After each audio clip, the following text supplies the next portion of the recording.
नमस्कार स्टूडेंट्स। आज BEd second year के 9th पेपर जेंडर विद्यालय और समाज के एक टॉपिक को हम डिस्कस करेंगे। मैं doctor Alpana Sharma, assistant professor, Sanjay teachers training college, Lalkothi, Jaipur.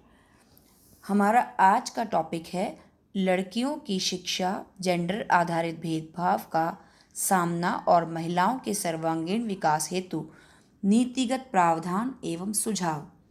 उसके अंतर्गत आज हम राष्ट्रीय शिक्षा नीति 1986, प्रोग्राम ऑफ एक्शन 1992 और राष्ट्रीय महिला सशक्तिकरण नीति इन के सुझावों के बारे में थोड़ा डिस्कस करेंगे।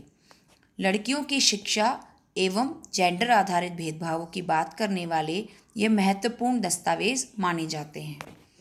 राष्ट्रीय शिक्षा नीति 1986 का कहना है कि लड़कियों की शिक्षा पर केवल सामाजिक न्याय के कारण नहीं बल्कि बल देना होगा, इसलिए कि यह सामाजिक रूपांतरण को गति प्रदान करता है।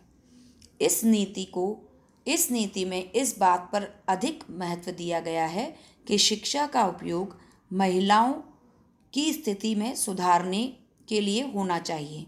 राष्ट्रीय शिक्षा व्यवस्था महिला स्थिति में सुधार लाने के लिए नवीन मूल्यों की स्थापना करे। शिक्षण संस्थाएं अपने पाठ्यक्रम पठन सामग्री की पुनर्रचना कर बालिका सशक्त की उसकी सशक्त छवि को प्रस्तुत करे।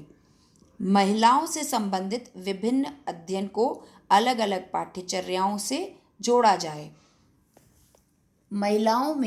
महिला शिक्षा में आ रही रुकावटें, बाधाओं और इनके प्रचार प्रसार में जितनी भी रुकावटें आ रही हैं उनका उचित समाधान किया जाए। विभिन्न स्तरों पर तकनीकी व्यावसायिक शिक्षा में महिलाओं की भागीदारी को महत्व दिया जाए। इसी प्रकार मौजूदा एवं नई प्रौद्योगिकी में भी महिलाओं की भागीदारी को बढ़ावा दिया जाए। अर्थात इस नीति में इन बिंदुओं पर अधिक जोर दिया गया है स्टूडेंट्स कि हर तरीके की व्यावसायिक नई तकनीकी शिक्षा से महिलाओं को जोड़ा जाए ताकि वह अपने पैरों पर खड़ी हो सकें और अपना आत्मविश्वास बढ़ा सकें। अब हमारा दूसरा है programme of action 1992। Programme of action 1992 ने महिला सशक्तिकरण के लिए जिन प्रयासों की बात की उनमें से कुछ इस प्रकार हैं।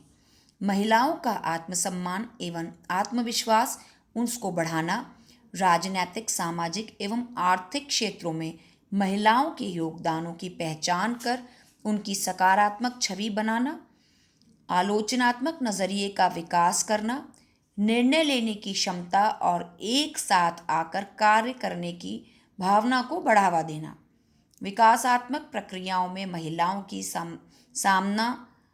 की समान भागीदारी सुनिश्चित करना, आर्थिक आत्मनिर्भरता के लिए सूचना, ज्ञान और कौशल प्रदान करना। अर्थात इन बिंदुओं पर अधिक जोर दिया गया है कि महिलाओं को उनके आत्मविश्वास को बढ़ाकर उनके लिए गए निर्णय को भी सम्मान देकर पुरुष वर्ग के साथ वो कंधे से कंधा मिलाकर चल सके। ऐसे कार्य समूह की भी उनको प्रोत्साहन मिलना चाहिए, ऐसे योगदान भी उनसे लिए जाने चाहिए और इसी तरह से उनको आगे आकर काम करने के मौके दिए जाने चाहिए। उनको अपनी सुरक्षा से जो जुड़े हुए कानूनी प्रावधान है उससे संबंधित कानूनी साक्षरता भी होनी चाहिए। तो इसके लिए महिलाओं को कानूनी साक्षर होना अधिक ज़रूरी है। तीसरी हमारी नीति है राष्ट्रीय महिला सशक्तिकरण नीति 2001। लड़कियों की शिक्षा और महिलाओं के सशक्तिकरण की बात इसमें कही गई है। इसमें यह बताया है कि एक ओर जहां संविधान, नीतियों, योजनाओं, कार्यक्रमों से प्रतिपादित लक्ष्यों की ओर हम बात करते हैं तो महिलाओं की स्थिति के संबंध में आज की वास्तविक स्थिति अभी भी बहुत बड़ा अंतर है इसके बीच में।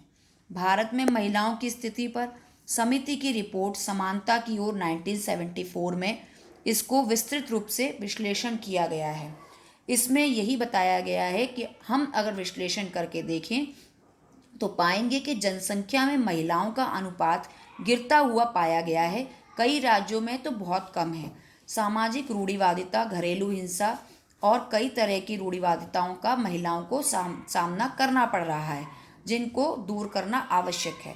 महिलाओं और लड़कियों की शिक्षा के लिए समान उन तक पहुंच होनी चाहिए। शिक्षा की ऐसे प्रावधान किए जाने चाहिए। हर गांव ढाणी तक महिलाओं तक, लड़कियों तक शिक्षा पहुंचनी चाहिए।